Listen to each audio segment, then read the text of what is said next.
Bueno, en este día quiero compartir un tema que a mí se me hace demasiado importante analizar esto que vamos a ver. ¿Por qué razón las sociedades religiosas están perdiendo fuerza de retención, fuerza de atracción?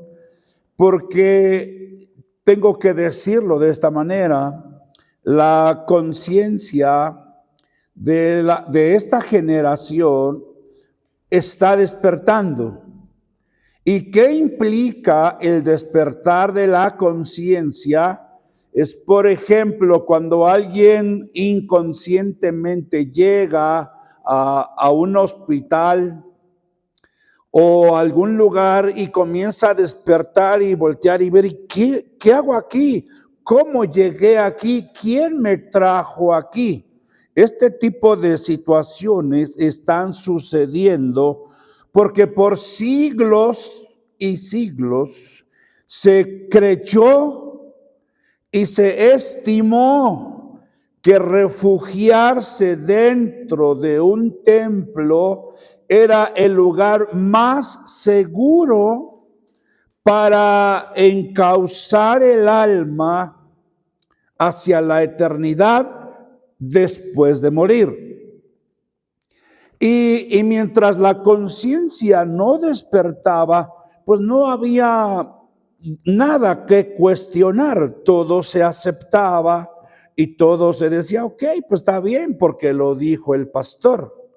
Y después con la aparición de la nueva oleada de apóstoles y de profetas, pues como que la gente creyó que lo que el pastor decía, si no era creíble o si no era suficiente, pues si lo decía un profeta, entonces sí tenía mayor credibilidad.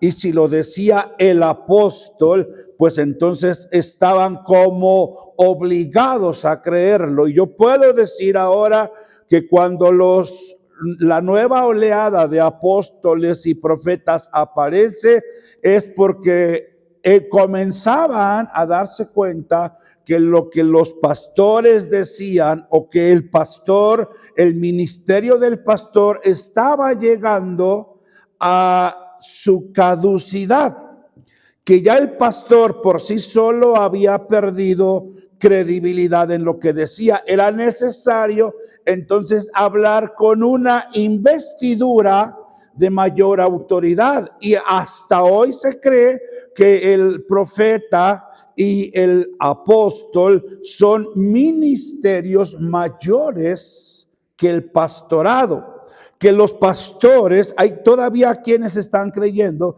que los pastores deben estar sujetos a un apóstol o a un profeta. Bueno, todo este tipo de cosas que están todavía latentes en este tiempo, es necesario hacer varias aclaraciones, porque en este tiempo, y estoy hablando de este tiempo, ya concretamente desde el año 2014 hacia adelante, ya es imposible ocultar las pequeñas cosas que en este tiempo ya inquietan el razonamiento y el despertar. Y parte de eso es lo que vamos a ver hoy aquí. Y yo quiero tomar como un versículo que le va a proporcionar fuerza y causa a lo que voy a decir en Marcos capítulo 1 en el verso 21. Y el tema que vamos a tratar se llama la doctrina de Yahshua causaba admiración.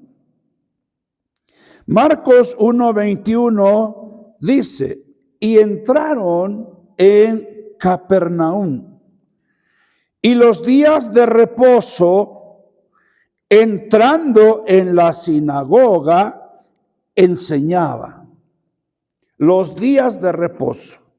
Para comenzar, aquí tradujeron los días de reposo. ¿Por qué? Porque los que transcribieron el Nuevo Testamento, no era común en sus bocas decir el Shabbat. Esta es una primera observación que deberíamos atender. Era el Shabbat. Hasta el día de hoy, el Shabbat es el día de reposo, sí, pero dentro del pueblo de Israel no se decía el día de reposo, sino se decía el Shabbat. Ahora bien, versículo 22 dice, y se admiraban de su doctrina. Se admiraban, les causaba asombro, les causaba una sorpresa. ¿Y por qué les causaba esto? Porque él, el maestro Yahshua, les enseñaba como quien tiene autoridad y no como los escribas. Es decir, que todas las personas que se congregaban allá en las sinagogas estaban acostumbrados a oír de diferentes enseñadores. Pero cuando aparece Yahshua parado en la cátedra para explicar la palabra, todos aquellos que estaban allí presentes se admiraban. ¿Por qué me llama la atención la palabra admirar? Porque ya tiene por lo menos 50 años que a mí me toca presenciar y ser testigo que a la hora en que se imparte la doctrina o la palabra, nadie se admira. Al contrario, comienzan a bostezar, se comienzan a distraer, porque lo que se les está diciendo no representa nada como para admirarse. En suma total o a nivel universal, eso juntemos todos los resultados de todas las congregaciones locales, regionales, de cada estado, de cada país. Eso ha repercutido mucho y que en el ámbito religioso hay números rojos en la merma del impacto. Porque ahora lo más bonito es la música. Los músicos, qué barbaridad, vienen calificados de escuelas reconocidas y honorables. Pero la palabra, por más que la pinten bonito, ya perdió admiración, perdió sorpresa, perdió impacto. ¿Qué quiere oír la gente en este tiempo? Es lo que nosotros vamos a tratar de disertar en esta hora, para lo cual, bueno, yo quiero pedir el favor de su atención y a la vez, pues, que se preparen los que van a oír, porque sin duda alguna voy a decir cosas que van a romper los paradigmas mentales que por siglos se habían aceptado.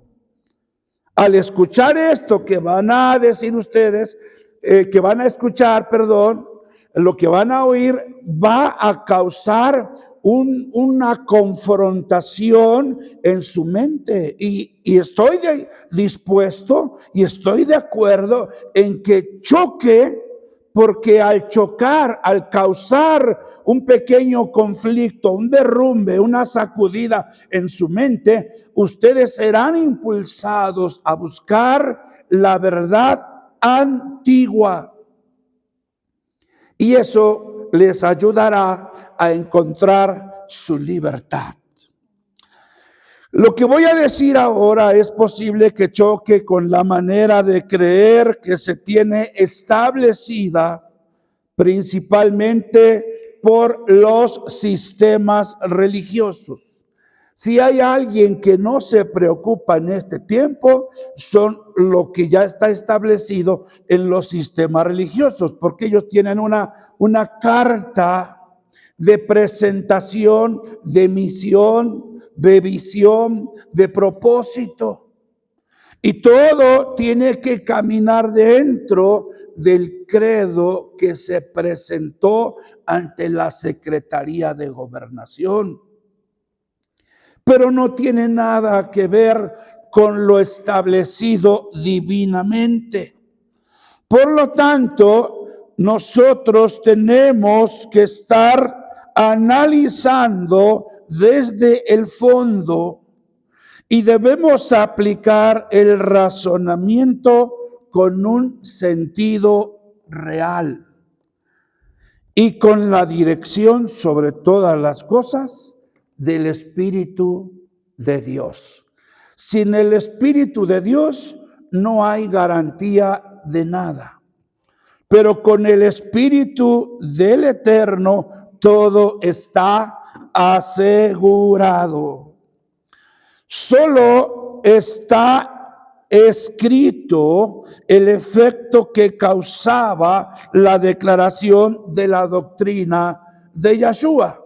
Si ustedes analizan el verso, dice, y se admiraban de su doctrina. Pero en realidad, ¿qué es lo que dijo? Ahí no está dicho. Nada más dice, se admiraban de lo que decía, pero no dice, era esto lo que decía. Bueno, entonces nosotros tenemos que analizar que se está diciendo el efecto, pero no la causa. Es decir, está escrito lo posterior a lo que sucedió posteriormente que él hablara. Analizando un poco más, vamos a ver con una pregunta. ¿Por qué las personas en este tiempo ya no se siguen admirando o maravillando de lo que está escrito en el Nuevo Testamento y de lo que fue dicho por Yeshua? Bueno, vamos a ver Marcos capítulo 6 en el versículo 2.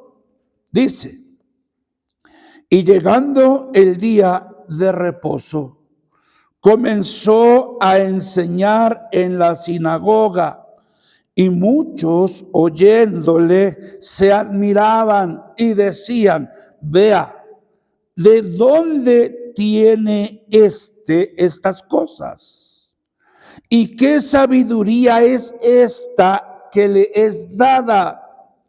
Y estos milagros que por sus manos son hechos. Es decir, Yeshua decía y hacía cosas que causaban asombro, admiración.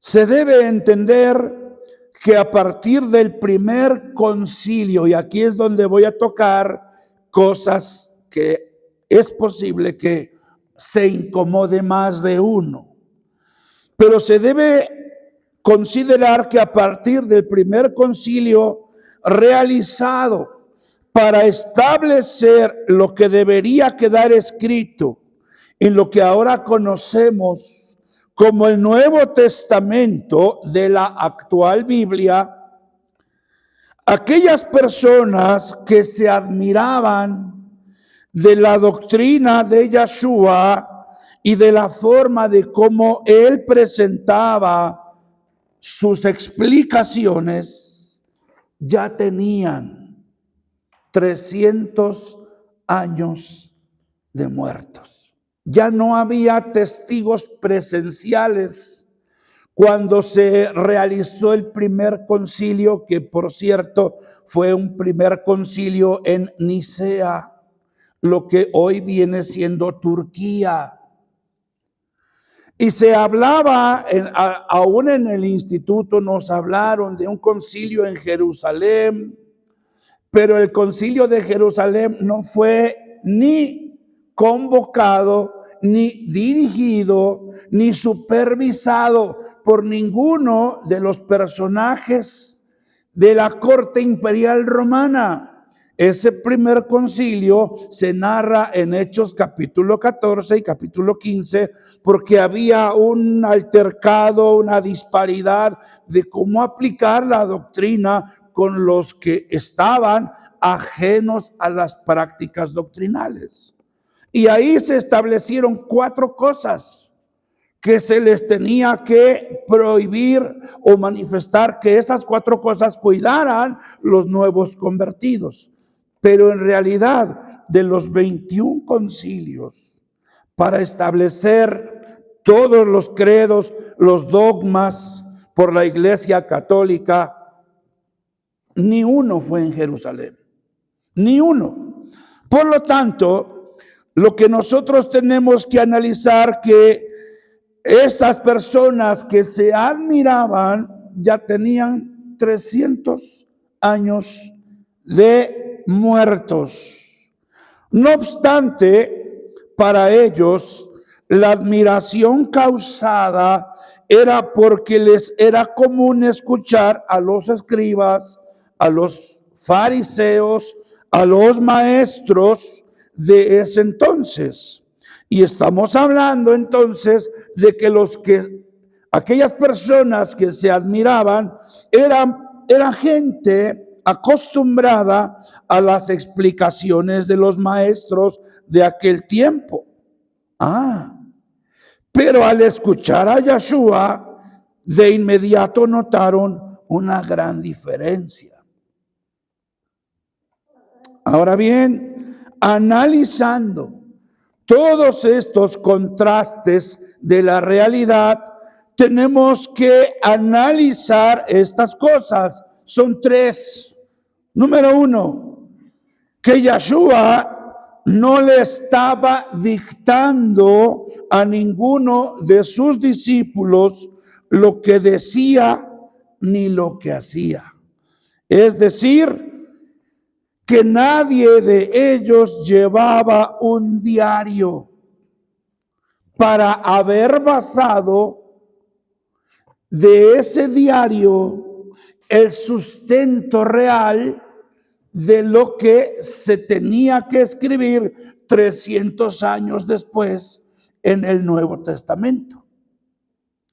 2, que los escritos presentados en el Nuevo Testamento se escribieron mucho después de los hechos originalmente reales.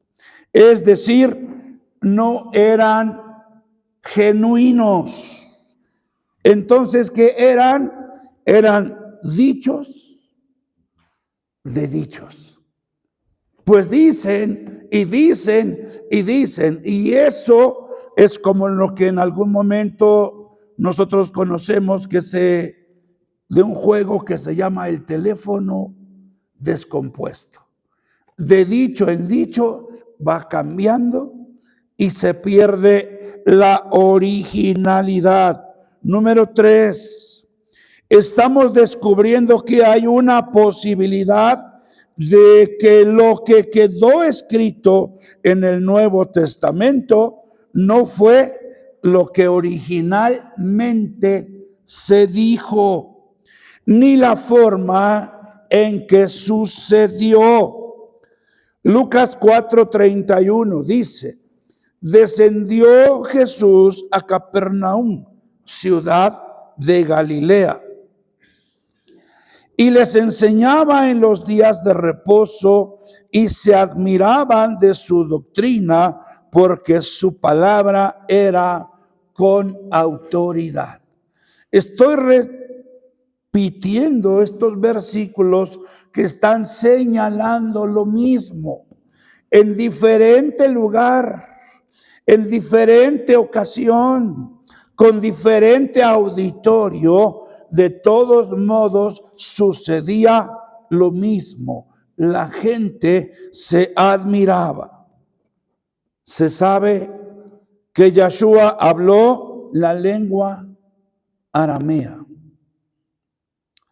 Y yo quiero que comprenda esto, que en el tiempo, incluso antes de Yeshua, en el periodo que religiosamente se le llama el tiempo del oscurantismo, que de Malaquías a Mateo hay 400 años por lo menos que están desaparecidos de la historia bíblica.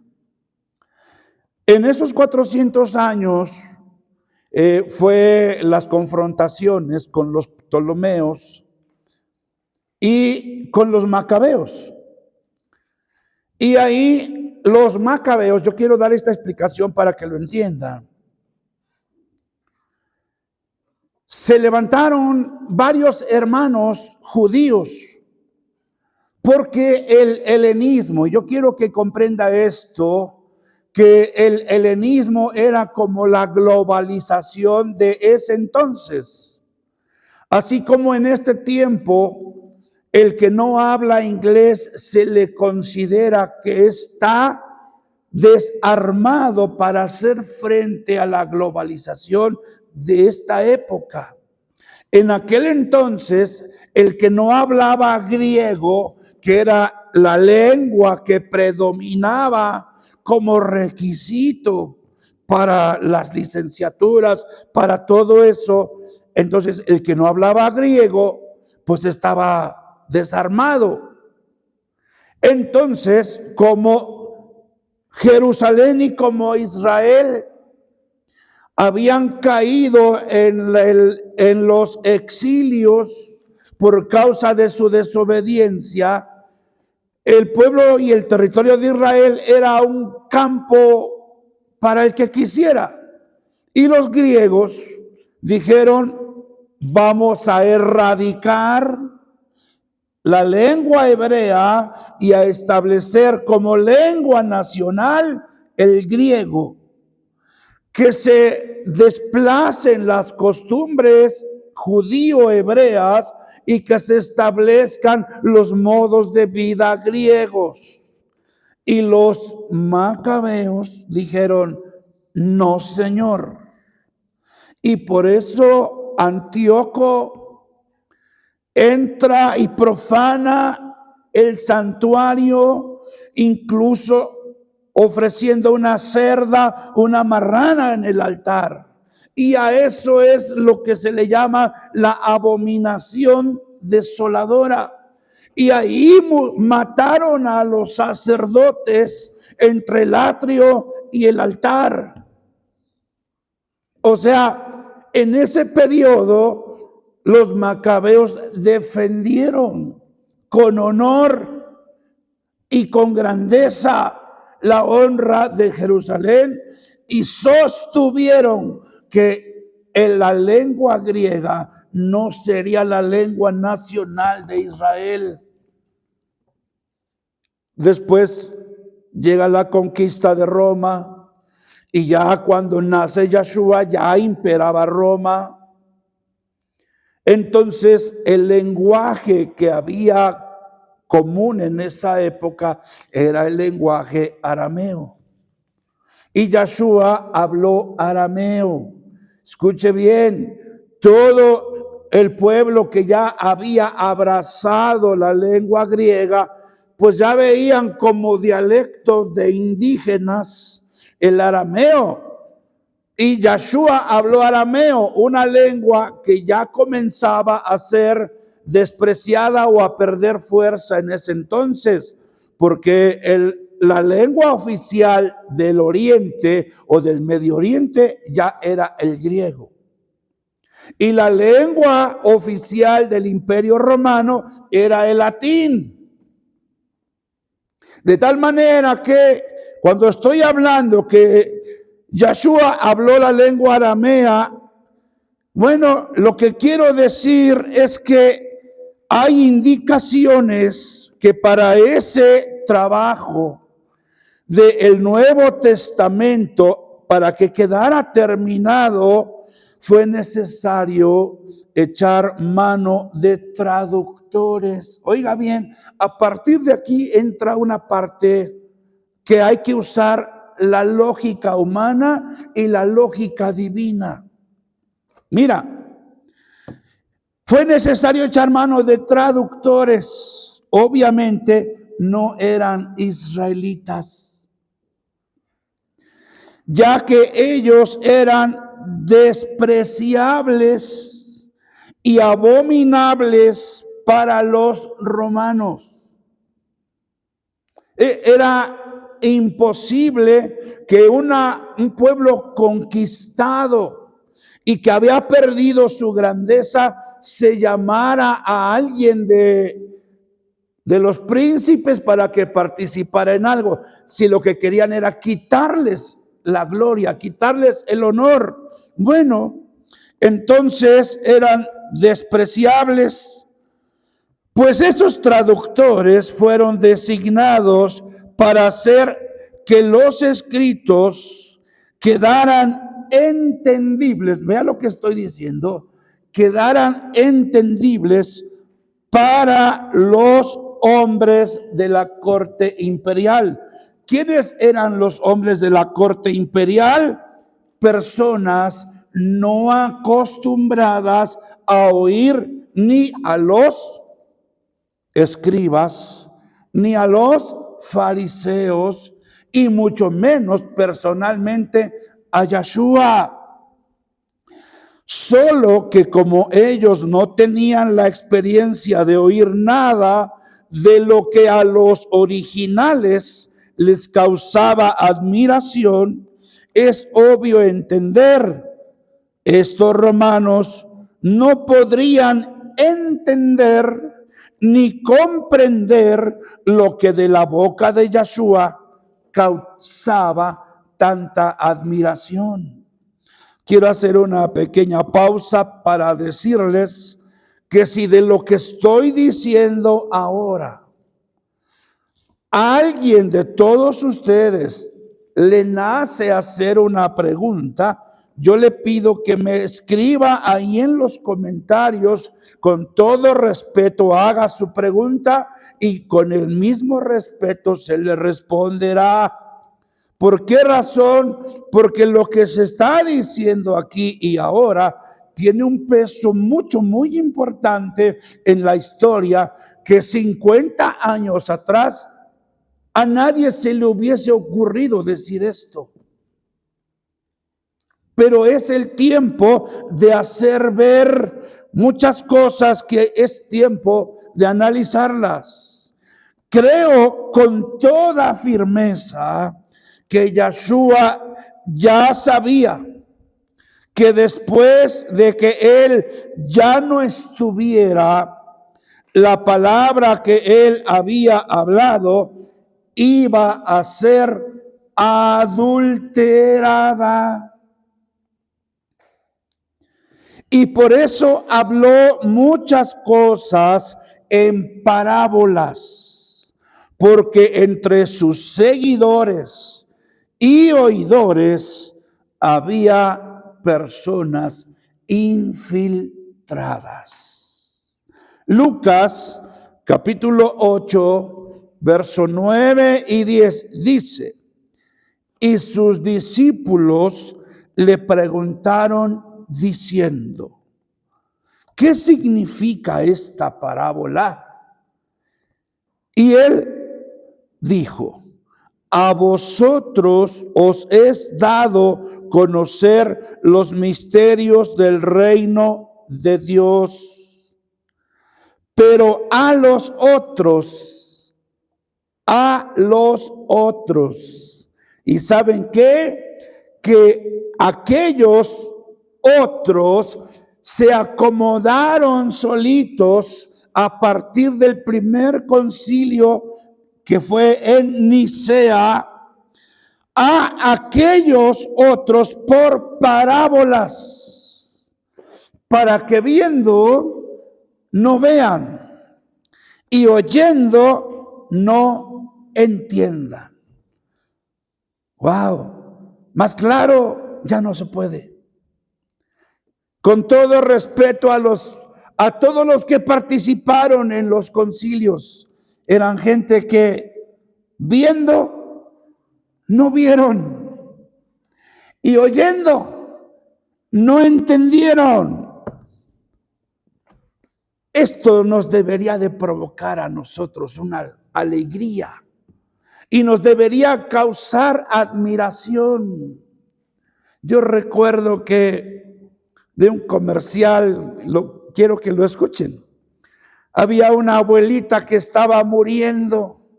Era un comercial, claro, de algo que querían promover. Y le dicen, abuelita, antes que te mueras, dinos, ¿cuál era la receta para que tu arroz te quedara tan rico? Y cuando ya va a hablar, la abuelita, y a soltar la palabra, ¡pum!, se muere ahí. Se llevó el secreto. Y nunca supieron por qué el arroz quedaba tan rico. Ahora sí, ¿por qué hay una razón para que despierte la conciencia? Porque la revelación está llegando por sí sola. Así puedan hacer otros 20 y tantos concilios ahora, nunca entenderán. Nunca entenderán.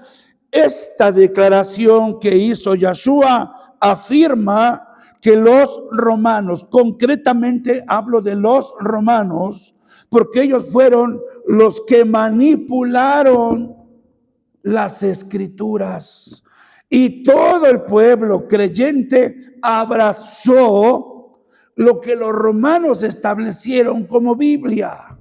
Esa es la parte donde muchos van a decir, hermano, pero es la palabra de Dios. Sí, pero fue adulterada por ellos.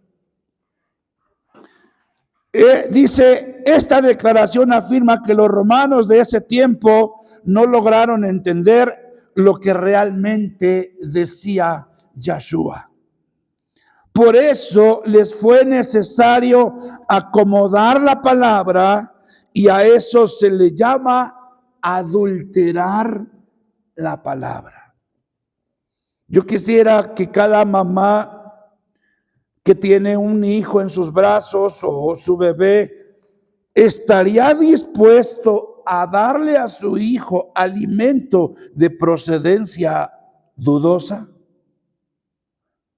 Se ha sabido incluso que en los lugares de embriagamiento hay personas intoxicadas y aún muertas porque les dan bebidas adulteradas.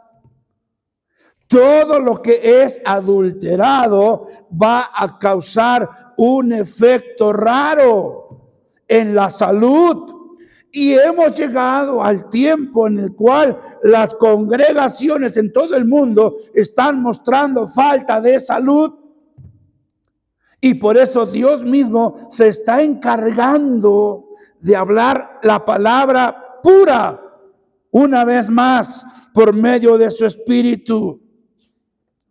Así que se puede decir con una alta probabilidad que Pedro ya lo había visto venir. Por eso dijo, desead como niños la leche espiritual no adulterada.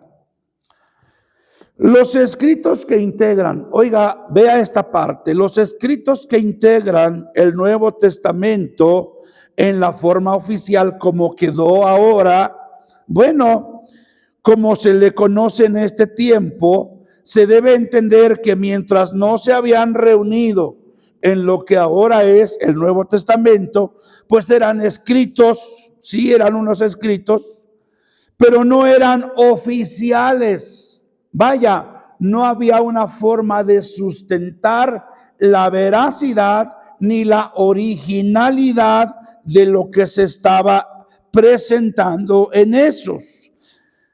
Entonces, nadie, por lo tanto, en los concilios celebrados para verificar y supervisar lo que debería quedar escrito y registrado como testimonio de la vida de Yeshua, pero 300 años después. O sea, ¿cómo?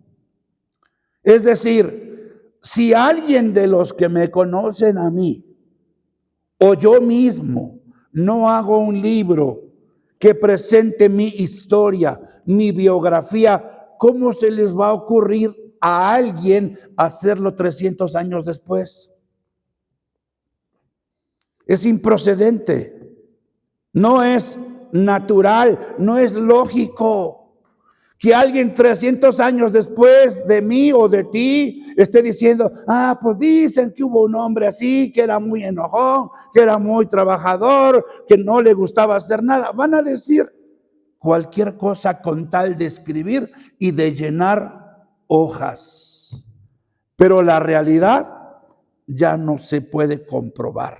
Bueno, entonces es lo mismo que hicieron con Yahshua. ¿Por qué no se le siguió el historial al pie de la letra? Incluso, bueno, mejor otro día digo lo que iba a decir acerca de la discordancia de Mateo y Lucas.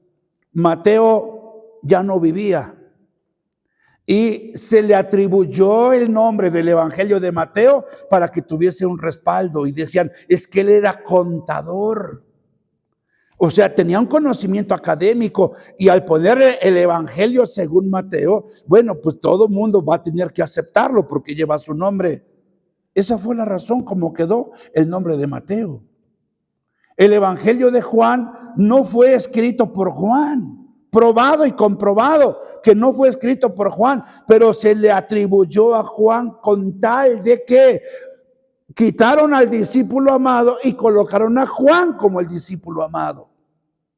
O sea, todo este tipo de cosas estuvo manoseado, trastocado, adulterado para que quedara como quedó.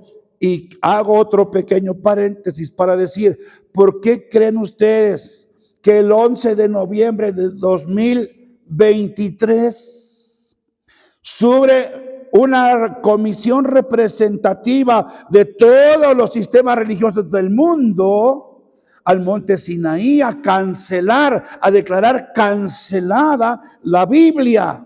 Porque ya a partir de ese día en adelante ya no la iban a presentar como la palabra de Dios. ¿Por qué la cancelaron? Ustedes dirán, es que nadie puede cancelar la palabra de Dios. Espérese, la están cancelando porque ya se dieron cuenta que lo que escribieron allí no era la totalidad de la verdad. Una cosa es la palabra de Dios, como lo he dicho antes, y otra cosa es lo que los hombres acomodaron, y principalmente Roma. Yo quisiera dar un estudio más amplio de Roma, pero si alguien cree que verdaderamente Roma fue fundada por Rómulo y Remo, pues oiga, está creyendo la leyenda que le hicieron creer y que fueron amamantados por una loba. No, Roma tiene sangre de Esaú, y Esaú tiene un pleito eterno con Israel y con Jacob. No crean la historia como se la presentaron. Hay indicios de otra verdad que confronta y descuadra la historia como nos la presentaron. Bueno, entonces quiere decir que lo que yo lo que pretendo exponer ahora con esto, y que lo que estoy diciendo es que nos vemos obligados a prestar atención a lo que dice la palabra de Dios, aquella palabra que no fue adulterada. ¿Y por qué digo que lo que estoy a punto de leer no fue adulterada? Bueno, porque los manuscritos originales siempre han estado en manos y en posesión del pueblo de Israel. Y sí hay manera de cómo comprobarlo, pero los escritos de Yahshua, para acá no hay cómo demostrar su genuinidad. Incluso, póngame atención, en este tiempo están apareciendo unos escritos que fueron escondidos en unas canteras de Egipto, donde ha aparecido los escritos de Tomás, de Judas, de Bartolomé, y escritos que obviamente ya no encajan en la escritura, pero cualquier persona que los lea se va a dar cuenta que chocan, confrontan muy fuerte con lo que está escrito en los evangelios de Mateo, de Marcos, de Lucas y de Juan. Entonces quiere decir que se diluyó tanto la verdad de los evangelios que los que están apareciendo ahora como viejos escritos son increíbles, son una blasfemia, pero están, y ahí tienen un nombre. ¿Por qué no entró aquí el evangelio de Tomás?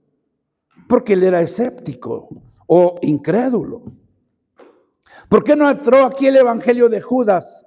Si a Judas lo presentaron como el mayor traidor y se declara que Judas era el que mejor entendía a Yeshua. ¿Por qué? Porque le dijo Yeshua a él: lo que vas a hacer, hazlo pronto. Es decir, Judas y Yeshua ya sabían lo que iba a suceder. ¿Ya entendieron? Entonces, así de esta manera se transformaron los escritos, que no hay forma de verificar que exactamente así fue, o a qué Yeshua escucharon Mateo, Marcos, Lucas y Juan, que es diferente al Yeshua de Bartolomé, de Judas, de Tomás. ¿Por qué hay una discordancia entre los escritos de unos y los escritos de otros? Bueno, dice aquí: así dijo Jehová. Jeremías 6:16. Paraos en los caminos y mirad, y preguntad por las sendas antiguas, cuál sea el buen camino, y andad por él, y hallaréis descanso para vuestra alma. Dice: preguntad por las sendas antiguas, y cuál sea el buen camino. ¿Sabes qué? Estamos preguntando. Estamos buscando el buen camino, porque en otro tema que voy a preparar, yo encuentro como el versículo que me dará fuerza y respaldo en el diálogo que tuvo Yeshua con la mujer samaritana. Le dice: la salvación viene de los judíos. Alguien se debe de acordar de eso, porque la salvación viene de los judíos. Ahora resulta que los romanos metieron sus manos en los asuntos de la salvación. Eso delante del Eterno no procede, no puede ser. Por esa razón es necesario preguntar por las sendas antiguas, y cuál sea el buen camino, y andad por él. Yo les exhorto a todos a que pregunten por lo más antiguo, no por lo más moderno. Y de la época de Yeshua a la época del primer concilio hay por lo menos 300 años de diferencia. Preguntemos pues por lo antiguo, por 300 años atrás. No aceptemos lo que sucedió o lo que nos dijeron 300 años después. ¿Sí? Para finalizar, si el pueblo creyente otorga créditos, vea esto. Si el pueblo creyente otorga créditos y derechos a lo que el Eterno no aprueba, en otras palabras, si el Eterno no acepta el trabajo y la inmiscuida de Roma en el en la elaboración de la Biblia o del Nuevo Testamento concretamente, estamos nosotros peleando contra la determinación divina, dándole créditos y derechos a lo que Dios no aprueba. Y alguien dirá, entonces, si no es el Nuevo Testamento lo que Dios aprueba, ¿qué es lo que teníamos que haber leído en este tiempo de Yahshua para acá? Déjeme decirle que Dios no está desprovisto de nada. Él tiene contemplado todo y Él tenía preparada y tiene lista ahora y está apareciendo ahora la revelación tal como en este tiempo está apareciendo ya. Y la prueba está en que todos están esperando a un Cristo que venga en una nube bajando suavecito y no se dan cuenta que el Mesías ya está en medio de nosotros. Y es su sagrada y bendita palabra que está encarnando en muchísima gente de esta generación. Por lo tanto, dice aquí, para finalizar, si el pueblo creyente otorga créditos y derechos a lo que el Eterno no aprueba, y me refiero a los trabajos hechos por Roma en la elaboración del Nuevo Testamento, no tendría validez la declaración que dice, salid de ella. Vamos a ver estos dos versículos y con esto estamos terminando. 2 Corintios 6, 17. Por lo cual, salid de en medio de ellos. Oiga bien, analice a quién le dice y quiénes son ellos. Por lo cual, salid de en medio de ellos y apartaos, dice el Señor, y no toquéis lo inmundo, y yo os recibiré. Apocalipsis 18:4 dice, y oí otra voz del cielo que decía, salid de ella, pueblo mío, para que no seáis partícipes de sus pecados, ni recibáis parte de sus plagas. Este llamado que está en Apocalipsis, se puede decir que el libro de Revelaciones o de Apocalipsis es el último libro profético que contiene la Biblia a como la conocemos ahora. Y en el último libro, en uno de los últimos capítulos, que es el 18, está apareciendo ahí la recomendación, y véala con amor, pero véala con justicia y con verdad. Salid de ella. ¿Quién es ella? Usted encuentre quién es ella. Pueblo mío. Quiere decir que hay un pueblo, que es el pueblo creyente, que está revuelto, está inmiscuido con la forma de creer de ella. Y se tiene que hacer el trabajo de separar, el trabajo de salir, para que no seáis partícipes de sus pecados, ni recibáis parte de sus plagas. Mis amados, mis estimados hermanos, amigos y todos los oyentes, yo sé que lo que he dicho ha sido un golpe fuerte para tu manera de creer, de entender, pero se tenía que decir. Este es el tiempo en el cual el Dios eterno, Él mismo, tal como dijo Yahshua, yo la luz he venido al mundo.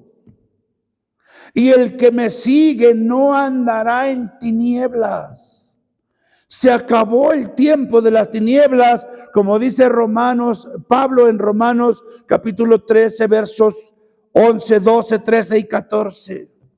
Conociendo el tiempo, que ya es hora de levantarnos del sueño. Ya deja de dormir, ya deja de creer lo que habías creído y que eso que habías creído no causaba ni generaba nada en tu ser. Y comienza a cuestionar tus creencias. ¿Por qué crees lo que crees? Y cuando tú encuentres el hambre de la verdad, el deseo de conocer la verdad, búscalo, porque para eso está enviado el Espíritu Santo de Dios, que dice: Él os guiará a toda verdad. No tengas miedo a manifestarte escéptico, porque Dios no tiene pleito con los escépticos. Él no condenó a Tomás: Tomás, te vas al infierno por incrédulo. No, Él le dijo: a ver, Tomás, tú sabes que siempre te he amado, tú sabes que siempre te he querido, y tú eres un discípulo con quien yo quiero tratar. Ven, alarga tu mano y toca mi costado. Y Tomás, cuando toca a Yeshua y lo ve, se postra y le dice: Señor mío y Dios mío. Y le dijo: Tomás, has creído porque has visto. Pero no lo avergonzó, no lo reprendió. Y ahí Yeshua dice: bienaventurados son los que no vieron y creyeron. Pero si tú cuestionas tus creencias, no te va a castigar Dios. No ofendes a Dios. Al contrario, le va a dar gusto. Va a decir: vaya, está cuestionando sus creencias. El mismo Padre dijo: pruébenme ahora en esto. Es en cuanto a la economía. Para ti, ¿qué es más importante? ¿La economía o la fe? Pues para mí la fe.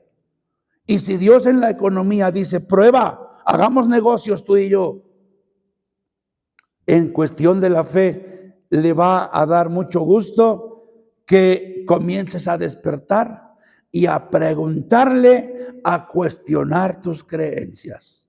Amén. El Eterno les bendiga. Muchas gracias por el favor de su atención, y que la gracia del Todopoderoso sea con ustedes. Amén.